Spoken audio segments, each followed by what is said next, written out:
Okay guys, may bagong protesta kontra korupsyon na naman, no? This coming November 30 ang plano nila sa Bonifacio Day, no? Sabi ng mga organizers sa trillion peso march. This will be bigger, wider, and fiercer than September 21 rally, sabi ni Judy Ann Miranda, Secretary General ng Partidong Manggagawa. Bukod sa protesta, magkakaroon din ng ibang aktibidad tulad ng pagsusuot ng puting ribbons, pag-organisa ng noise barrages and candlelight vigils at pagdaraos ng fasting at misa.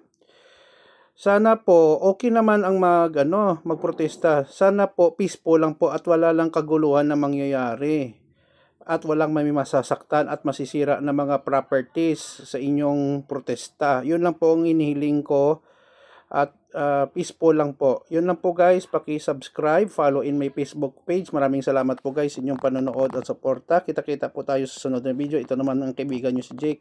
Paalam guys!